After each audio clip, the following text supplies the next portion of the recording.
Paano makikipag-usap, Shane? Ang pakikipag-usap kasi parang highway to eh, two-way to eh. May listening, may talking.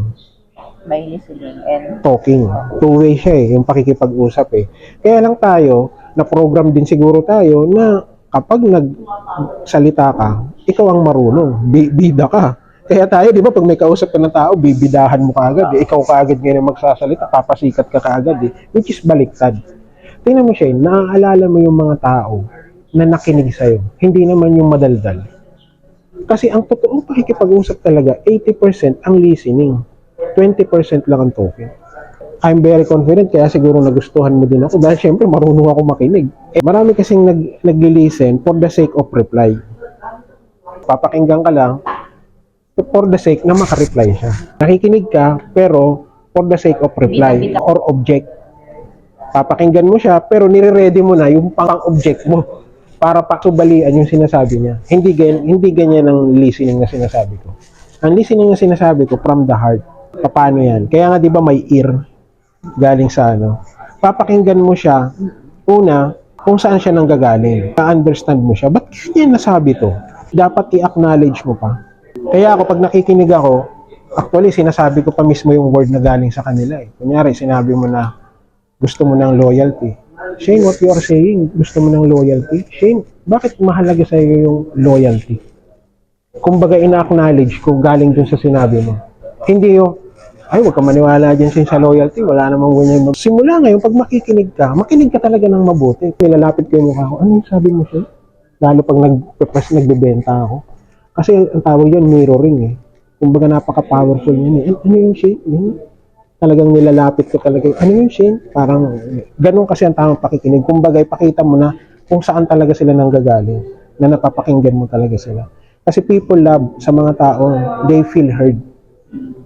Lalo kapag inulit mo pa yung 1, 2, 3 words na sinabi nila. Para ma-appreciate mo sila. Ganyan ang pakikinig. Understand, listen from the heart. Understand kung saan sila galing. I-acknowledge mo. Kasi hindi sapat na naintindihan mo eh. Kailangan sabihin mo uli sa kanila. Minsan nagaganto pa ako niyan. Shane, ang sabi mo kasi. Kaya yung sulatan sa ballpen, lalo pag nakikipag-negotiate ka, importante yan. Kasi nakikipag-negotiate ka, wala kang dalang ano, hindi nito ako papakinggan. Kaya nga tayo nagre-record, ibig sabihin gesture yan na pinapakinggan kita. Mahalaga sa akin yung kung ano yung sasabihin mo. What's your thought, Shane?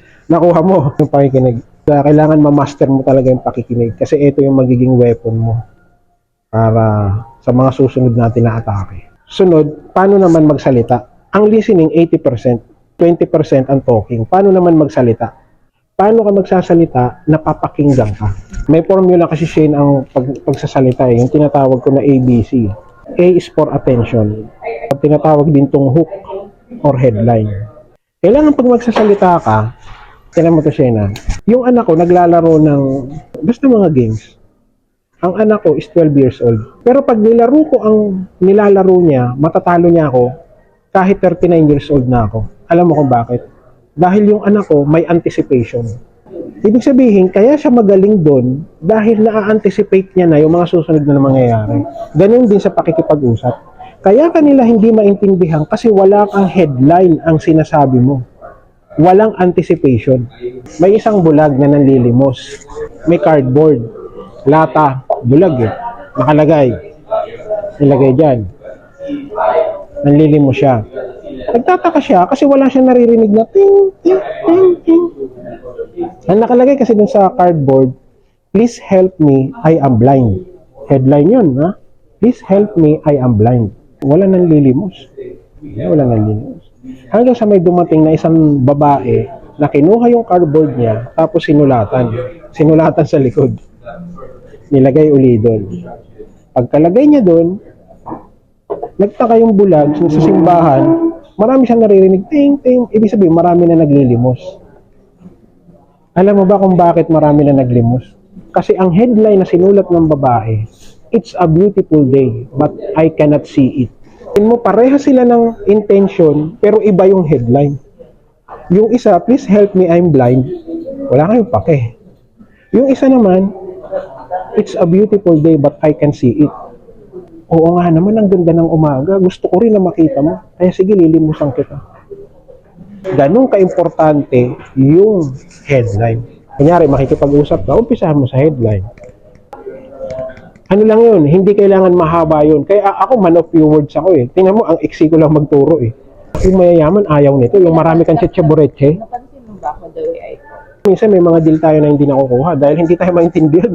Akala natin, sa haba ng usapan, naintindihan na nila tayo. Actually, doon ka nga nila hindi naintindihan dahil napakahaba ng usapan, wala sila naintindihan. Kasi ang dapat pagkikipag-usap, may pattern. Fill in the blank. Uy, sabi ni Don, headline, anticipation, kailangan hook, attention. Makuha ko yung attention nila. Yung B, big promise. Usually, yung evidence. Kunyari, sinabi mo, ang aso ko ay cute. Ang susunod mo na sasabihin, mga evidence kung bakit cute ang aso. Or yung big promise. Ano ang mga big promise na para sa kanila, hindi para sa'yo? Big promise ka agad. Kailangan sabihin mo kaagad what's in it for them. Ano yung mapapala nila, yung big promise para sa kanila, hindi para sa'yo. Or evidence. Kaya, kunyari, may sinabi ka, ang pangit din sa UCC. Ang kasunod mo nun, evidence. Bakit pangit? Kasi malamig yung kape. Ganyan makipag-usap. Yung punto mo, sisementohin mo. Ang tawag ko dyan, kumbaga isolidify mo. Kasi minsan, tinira mo ng headline. Hindi nila naintindihan. Dahil hindi ka nagbigay ng example. Tingnan mo ngayon, mas naintindihan mo ngayon kasi nagbibigay ako ng example, nagkikwento ako, sinusolidify ko. Yung big promise, binibigay ko sa'yo. Number 3, kailangan mayroong call to action. Ang ibig sabihin ng call to action, anong susunod na step para sa kanila? Kailangan mapagalaw mo sila, Shane. Ang purpose nga nitong lesson, hindi naman para malaman mo isang bagay. Kulang yun. Kailangan mapagalaw kita. May call to action. Kaya pansin mo, kaya very effective yung mga lesson ko kasi merong call to action. Tinuro ko sa yung 3 cup, binigay ko sa yung big promise. Shane, kailangan natin ito ma-execute. Call to action. Ibig sabihin, kailangan mo siya i-execute. Kasi once napagalaw mo ang isang tao, nakuha nila yung result, hahanap-hanapin ka nila. Babalik-balik ang kanila. Kaya yung mga tao sa social media, pag nakikita ko, ay may makukuha ko dito. May call to action. Kasi yun na nagpaparesult. Hindi nila kailangan ng information. We are drowning in information, yet we are starving in transformation. Lunod na lunod tayo sa information dahil libre ang information eh. Pero sa transformation, kulang tayo. Makukuha mo na yung transformation kapag nagkaroon ka ng call to action sa sinabi mo. Oo. Kailangan bigyan mo talaga sila ng command, authority. So may pattern ka na ngayon makipag-usap. Kahit 1, 2, 3 punch lang yun, pasok yun dahil attention, headline, big promise, yung para sa kanila, call to action. Kapag gutom, Last, may pattern pa ako dito, yung tinatawag na tickle the funny bone. ano? Tickle the funny bone, challenge the mind, touch the heart. I like it. Tickle the funny bone, yung appear ko sa'yo, tickle the funny bone yun. Nag-smile ka. Kumbaga, ibababa nila yung guard nila. Ay, hindi matara si Sheena. Approachable pala eh. Something funny, kumbaga yung funny bone, simple lang yung smile ka lang, pasok na yun, nakuha mo na yun. Ang kasunod ng pag natikin mo na yung funny bone, challenge mo yung mind nila. Tingnan mo, very interesting ako kasi na-challenge ko yung mind mo. Bago to ah. Ay, ganun pala yun. Pangatlo, touch the heart. Paano? Listening lang, na-touch ko na yung heart mo. Ganun lang, i-acknowledge mo. Tapos na yun, na-touch ko na yung heart. Kaya ganyan ang formula ko ng pakikipag-usap. Tickle the funny bone, challenge the mind, touch the heart. Ay, okay to si Don na kahit makalokohan. Pero, okay yung sinasabi niya eh, na-challenge ko yung mind. May sense. Okay si Don, di ko makalimutan kasi nakikinig siya eh. Actually, marami nga kumukuha sa akin na ninong eh, dahil sa mga formula na to. What's your thought, Shane? Yeah. Dito natakain.